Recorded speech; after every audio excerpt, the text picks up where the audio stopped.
ये अभिभाषण जब मैंने पढ़ा तो बहुत अच्छा लगा ये पढ़कर कि वर्तमान सरकार किसान की सच्ची हितैषी है। हर किसान के उत्थान की बात करते हैं और उनको किसान सम्मान निधि की बात करके अपनी पीठ थपथपाने का काम करते हैं।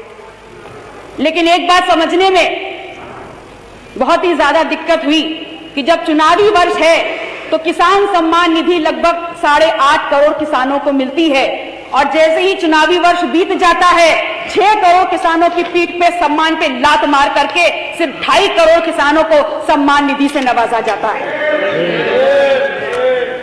किस किसान के सम्मान और किसान हितैषी होने की बात आप करते?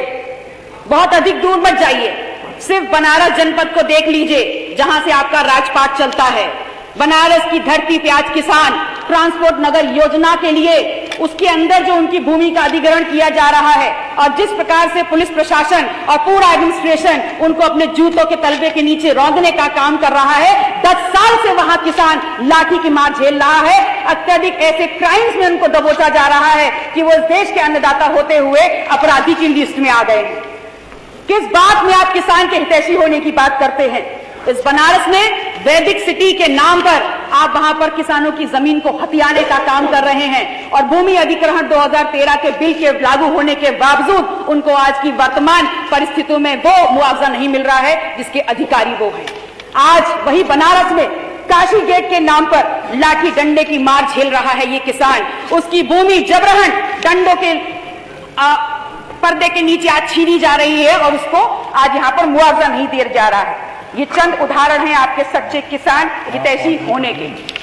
मान्यवर, मैंने सदन में पहले भी कहा और आज भी कहती हूं कि आस्था दिव्यता का प्रतीक है और भगवान राम में किसकी आस्था नहीं है।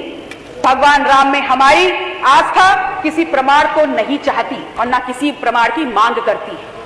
भारतीय समाज ने जिस भगवान राम को पूजा वो वनवासी राम है, वो केवट मल्लाह का राम, निषाद का राम है, वो सबरी का राम है, वो राम है जो जंगल में कंदमूल खा कर रहा है, जो गरीबों का राम है, जिसको आज आप नव्य भव्य बनाने चले हैं।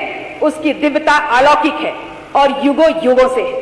अगर आप मानते हैं कि पूरे विश्व ने इस अलौकिक अवसर का साक्षात्कार आज किया है तो इसी विश्व ने मणिपुर में हुई विभत्स घटनाक्रम का साक्षात्कार भी किया है।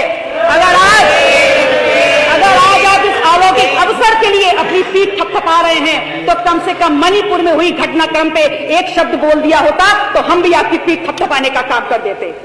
मर्यादा पुरुषोत्तम श्री राम हमारे चित्त में भी है, चरित्र में भी है, चिंतन में भी है। लेकिन आवश्यक यह है कि भगवान राम के चरण जितने पूजनीय हैं उनके आचरण भी उतने ही पूजनीय हैं। राम की नीति और नियतियां सर्व समाज के उन्नयन के लिए हैं, परंतु अफसोस, मान्यवर अफसोस है इस बात का कि आपका पूरा प्रयास है इस बात पर कि आप भगवान राम को उनके अपने राजनीतिक तल पर लेकर आए। एक सुझाव के साथ कि जिस भगवान राम के चरण आप बहुत जोरों से पकड़े हैं, अगर उनके आचरण को भी उतनी ही जोरों से पकड़ लेंगे तो जिस राम चेतना, जिस राम तत्व को आगे लाकर आप इस देश में, इस प्रदेश में गरीब, युवा, अन्नदाता, नारी को सम्मान देने का और उत्थान देने का दम भर रहे हैं, अगर जातिवार जनगणना करा देंगे तो इस देश की हर जाति उनके जनता, उनकी संख्या के अनुपात में, शिक्षा में, सदन में, नौकरी में, दवाई में, कमाई में, पढ़ाई में, इस देश के खजाने में, खेत खलिहानों में उनकी भागीदारी सुनिश्चित कर दीजिए और वो राम तत्व, राम चेतना सार्थक हो जाएगा, घटित हो जाएगा। लेकिन कहने में कतई भी दोष नहीं है कि जो आपका चाल है, जो आपका चरित्र है और जो आपका चेहरा है, आपका उससे ये सत्य होता दिखता तो कदापि नहीं है। बहुत बहुत आभार मान्यवर, धन्यवाद।